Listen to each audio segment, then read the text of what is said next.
in continuation to our previous video, that is classification of signals, now it's a third classification, that is periodic and aperiodic signals. A periodic signal can be defined as which has a definite pattern and which repeats itself at regular interval of time. These two things are important: definite pattern and it should repeat itself at regular interval of time. That is xt is equal to xt plus t. Capital T is fundamental. Capital T is period of repetition here for the infinite extension of time. Now suppose a sinusoidal signal has been plotted here, and this is the sinusoidal signal having different time periods: first time period, second time period, third time period, and so on. So smallest time period which repeats itself is known as fundamental time period. Okay, smallest time period which repeats itself, that is satisfying the condition of periodicity. This is the condition of periodicity, is known as fundamental time period.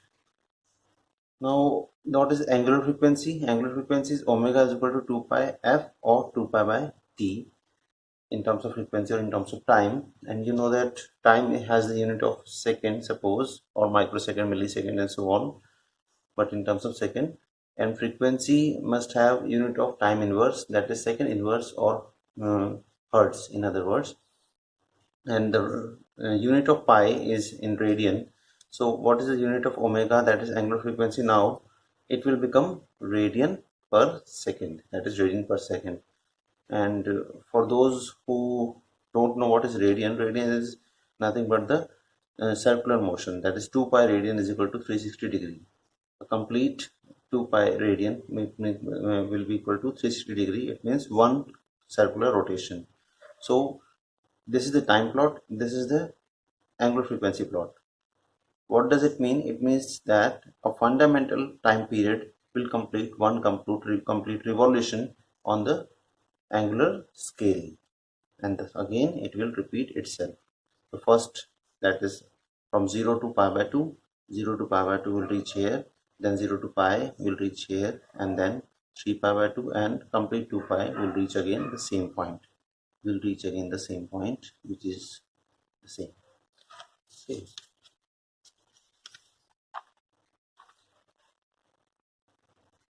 Now similar definition for discrete time periodic signals, that it must satisfy xn is equal to xn plus capital N, where capital N is again the same fundamental period. If it is smallest repetition of signal itself, that is it should always be remember that capital N should always be a positive integer, 1 2 3 4 5 6 and so on, anything but positive integer. For example, in this wave, it is again discrete sinusoidal wave having different samples. Now, 0, 1, 2, 3, 4, 5, 6, 7, 8 up to 11. These 0 to 11 samples are being repeated again and again. So, this is the fundamental time period of discrete signal. And this is 0 to 11, it means 0 to 11 means 12 samples. Because next 12 sample is nothing but the 0th sample. 13 sample is nothing but the first sample, and so on. So similarly, angular frequency here is again ohm. Representation is different for because it is discrete time domain. So it is capital omega or ohm is equal to 2 pi by n, where now units will remain not remain same. It is now different now, as capital N has always the unit of positive integers, that is numbers, so it doesn't have special units, and pi has the unit of radian. And then this angular frequency, discrete angular frequency, must have unit of radian. It is difference between discrete and continuous, where in continuous angular frequency has a unit of radian per second, whereas in discrete angular frequency has the unit of radians. Now there are three facts which should be studied in detail. That first, complex exponential signal is periodic with period 2 pi by omega naught. Any complex exponential signal, suppose e raised to j omega naught t, it is in continuous time domain, is periodic with period 2 pi by omega naught. Second, sum of two periodic signals is periodic only if, the condition is only if, the ratio of their respective time periods is rational number. And then the fundamental period of the final sum signal is the LCM of the respective fundamental periods of two periodic signals. Third, a discrete time sinusoidal signal is periodic only if its frequency f0 is rational. Sinusoidal means it may be sine or it may be cos, both are sinusoidal. It must be periodic only if its frequency is rational. Let's prove these three statements one by one. First statement says that complex exponential signal is periodic with period 2 pi by omega naught. Let us take a complex periodic signal, that is xt is equal to e raised to power j omega naught t. T shows that it is in continuous time domain, so it is continuous time complex exponential signal. Now, what is condition of periodicity? We know very well xt is equal to xt plus t. That signal repeats itself after regular interval t. Now, putting the equation e raised to power j omega naught t is equal to e raised to power j omega naught t plus capital T. Okay. Now, this is left hand side, this is right hand side. Opening this side, opening the exponents, we have this expression. Now, left hand side must be equal to right hand side only if this expression becomes 1. This expression becomes 1. Now check out the property of complex exponential from Euler's formula. You know Euler's formula, e raised to power j theta equal to cos theta plus j sin theta, and when theta is equal to 2n pi, then it becomes cos 2n pi plus j sin 2n pi, and you know sin 2n pi is 0, cos 2n pi is 1, so e raised to power j and 2n pi becomes 1. So comparing these two expressions to achieve equivalency of left hand side and right hand side, then it becomes, after comparing, it becomes omega naught t is equal to 2n pi, where n is definitely some integer 1 2 3 and so on. So for the fundamental time period, n should be taken as least smallest value, that is 1. So it becomes now t equal to 2 pi by omega naught. From this expression, putting n equal to 1, t equal to 2 pi by naught omega naught. This is the first condition, first case. Similarly, in second case, the sum of two periodic signals must be periodic only if their fundamental periods are rational. Okay. So let us take x1t, x2t are periodic signals. It means they must satisfy the condition of periodicity. x1t equal to x1t plus t1, x2t equal to x2t t plus t2.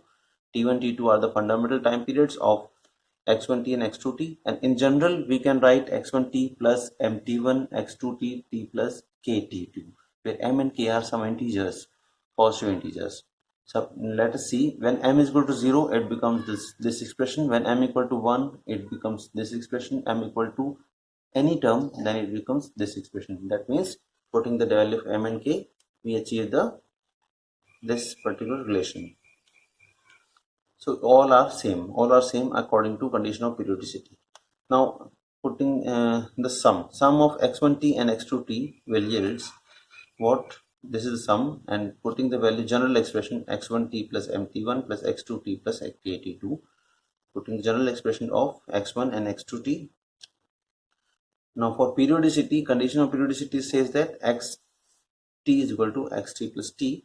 So again putting this condition and this condition, combining together, x1t plus mt1 plus x2t plus kt2 is equal to xt plus t. Now this is a general expression with having a left hand side and right hand side again, and you know very well that only in the time equation left hand side is equal to right hand side when the time instants are same. It can only be true if the time instants of left hand side and right hand side are same. So putting just the time instant, t plus mt1 equal to t plus kt2 equal to t plus t. This is the same. At the same time instant, they can be added, they can be operated. Okay. So mt1 is equal to k, t2 is equal to t. Cancelling the t, and this equation becomes this one, mt1 equal to kt2 equal to t. That is, now capital T is the fundamental time period of some signal, and it must, from this equation, it must satisfy some condition that it should be LCM of m and k. It should be LCM of m and k. Okay, LCM of t1 and t2. And second equation from this, you can check it out that t1 upon t2 is equal to k upon m. Second condition is the fundamental time period of both the signals which are to be added to form xt should have a rational numbers in their fundamental time period. Sum is periodic only if t1 t2 are rational numbers. Just example, suppose we have to add sine 2 pi t by 4 plus sine 2 pi t by 3. So they are obviously periodic signals, because in general periodic signal is sine omega t. Sine omega t means sine 2 pi by t into t. So it is general periodic signal. Now from this case, comparing the general expression t equal to t1 equal to 4 and t2 equal to 3, fundamental time period of first signal is 4, fundamental time period of second signal is 3. So by that expression, t1 upon t2 is 4 by 3. It means t1 upon t2 is 4 by 3. So it completes the necessary condition. So fundamental time period of the sum, that is xt, must be equal to LCM of both the terms t1 and t2. LCM in 4 and 3 is 12. So that is fundamental time period of xt is 12. Last statement. A discrete time period sinusoidal signal sine omega naught or cos omega naught n is periodic only if its frequency f naught is rational. So let us take the xn is equal to cos ohm n, ohm just for the discrete time domain frequency, ohm naught n discrete time sinusoid, and you know variable 2 pi f naught n. Ohm naught is equal to 2 pi f naught n or 2 pi by n. F naught is discrete frequency, ohm naught is discrete angular frequency, n is fundamental period, and that is must be positive integer.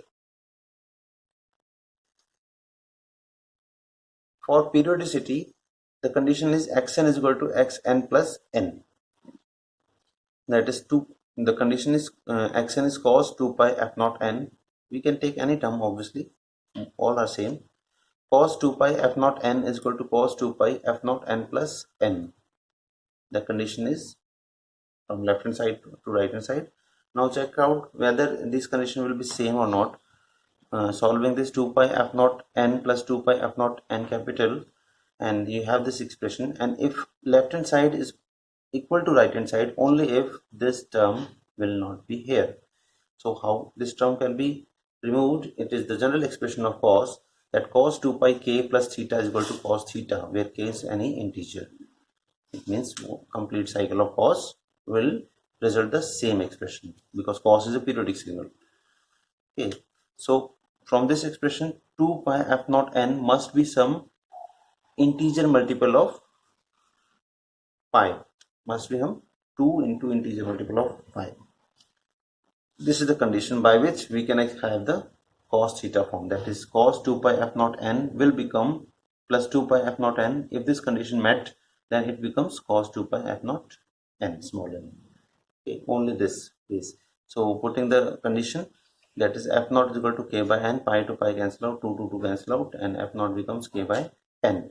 That means the expression is now proved that a discrete time sinusoid is only periodic when its discrete time frequency is a rational number, and capital N is a fundamental period, positive integer, k is an integer. For example, let us take xn is equal to cos 2n, and suppose from comparing this first expression, it is ohm not equal to 2. Comparing second expression, 2 pi by n equal to 2, n equal to pi here. It is pi is not a positive integer, so it is a aperiodic signal. It is a aperiodic signal. Now second expression, suppose xn is equal to cos 4 pi n upon 8. Okay, so comparing again, ohm naught is equal to 4 pi upon 8, 2 pi upon n is equal to 4 pi upon 8. Again comparing from this, now n is equal to 4, that is n is positive integer, so definitely it is fulfilling the condition. So it is periodic with fundamental period of 4 samples.